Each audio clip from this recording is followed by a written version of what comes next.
I thought he was a good sportsman, but I realized he's a better preacher.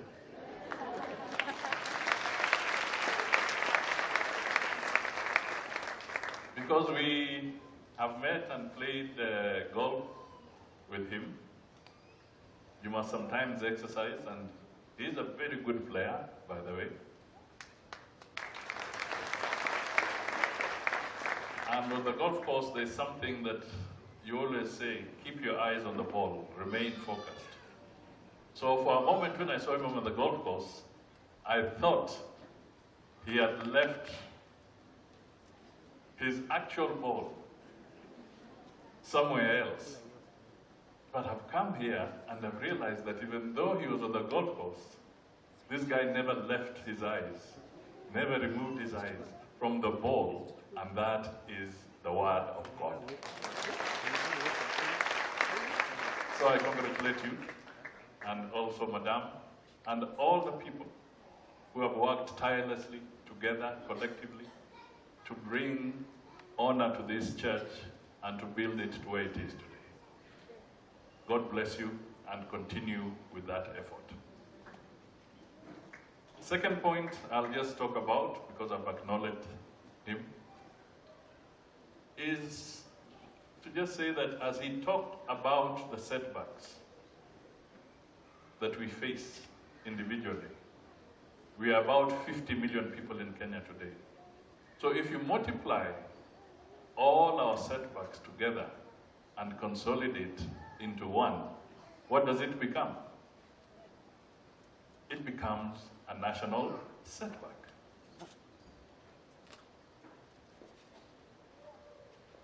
And if you take the global component of our setbacks, then it becomes an international or global setback.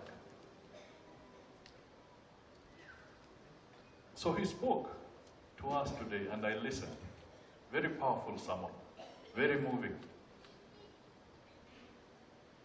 And me as a politician, I would say, if only he lent me his qualities, then I would win the vote on the first day. Out there. But that is his gift. But can we try and just figure out what are our national setbacks? As we sit here today, as we focused on our individual setbacks, what are our national setbacks? Can you name some of them? A national setback, when you refuse to respect the Lord, does it become a national setback? When we indulge in impunity, does it become a national setback? When we embrace corruption, does it become a national setback? When we have two sets of laws,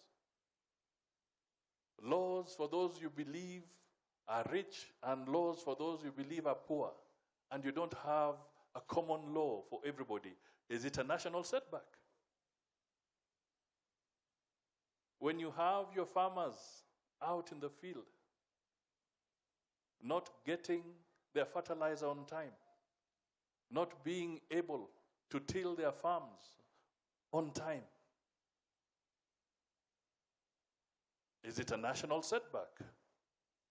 It becomes a national setback because there shall be hunger down the road. So it is a national setback.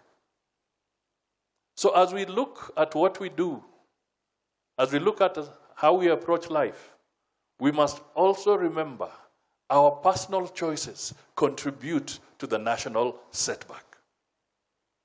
And equally, our personal choices can help in turning those setbacks around into positives.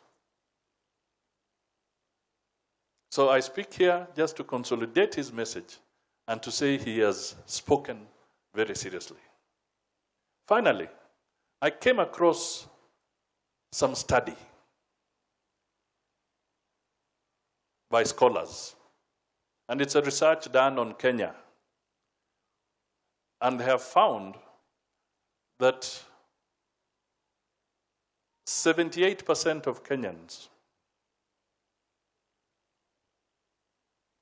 are 35 years and below. So basically 80% of the Kenyans living today, alive and kicking,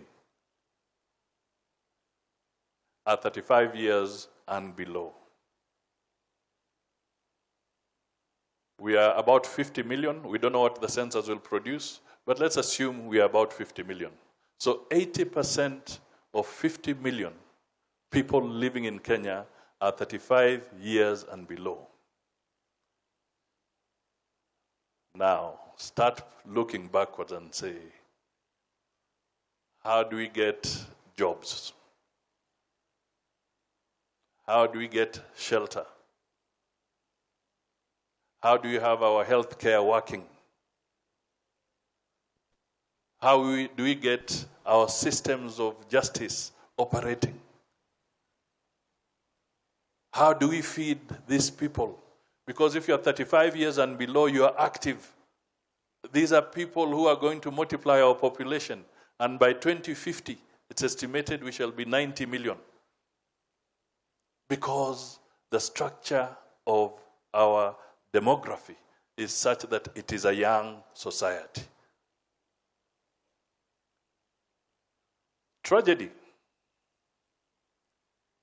The same scholars have established that 50% of the young people who are sampled, which means 50% of those who are 35 years and below, when they were asked, what do you think about corruption in Kenya? 50% said, I do not mind corruption as long as I don't get caught.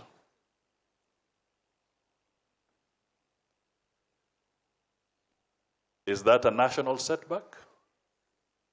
It is a national setback. Because then we have a lot of work to do as a nation to turn this round. We must be able to create 8 million jobs as of today to ease unemployment. We must be able to come out strongly and talk about the public debt that is eating us. I talked about this from 2015. People thought I was joking. They thought it was just a political gimmick. Today, the Treasury has now admitted that we are in trouble. They have now admitted that we are in trouble. There's a huge burden. Projects have been launched. Projects have been set up. And there's nothing to show for those projects. But we have to pay the debt. Who pays the debt? You and I. The taxman, KRA, is looking for you. The other day I was watching a program, and some of you may have heard of Sanders, the one who contested in the US. And in the process, he was saying, we should be careful so that we don't create policies that are there to impoverish those who have. But we should be creating policies that enrich the poor that do not have anything. Why am I saying this? Because the pressure we have in terms of debts, now we are having KRA coming again and again and again. Even the church is not being spared today. Even the sanctuaries are not being spared. KRA is looking even inside the sanctuaries. Why? Because those debts have become so big. And now they are going everywhere, trying to squeeze water out of a stone. These are national setbacks, but we can turn them around. We can turn them around. And therefore, I stand here to appeal to you that let us work as a nation, let us pull together, even as we talk about reform and changes, even if we say we want to amend the law, please ask leaders like myself. And the bishop said there are those who will tell you the truth, and there are those who will lie. There are those who will please you. There are those who will not please you, but they will tell you as it is. So when we say we want the referendum and we want to change some aspects of our constitution, please ask me and ask the other, Mr. Mudavadi, in this referendum proposal of yours that you suggest, what is in it for me? What is in it for you? This referendum call that is on the table, how is it going to contribute to generating the 8 million jobs that I've talked about? This referendum question that you want to put on the table, how is it going to help in reducing the heavy national debt that Kenya is running now?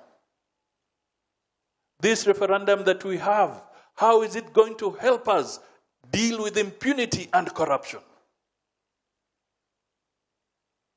This referendum that we are talking about, how is it going to put food on the table for Elijah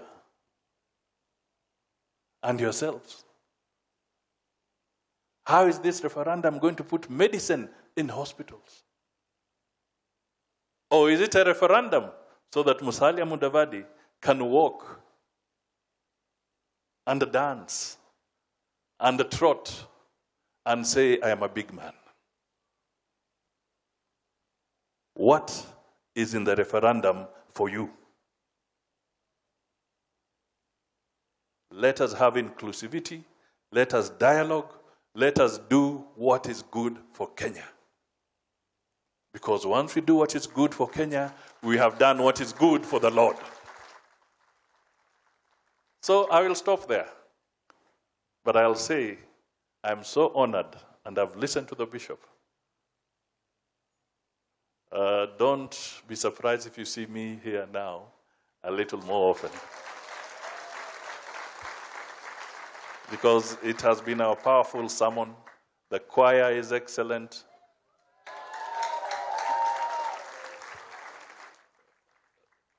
The congregation is vibrant.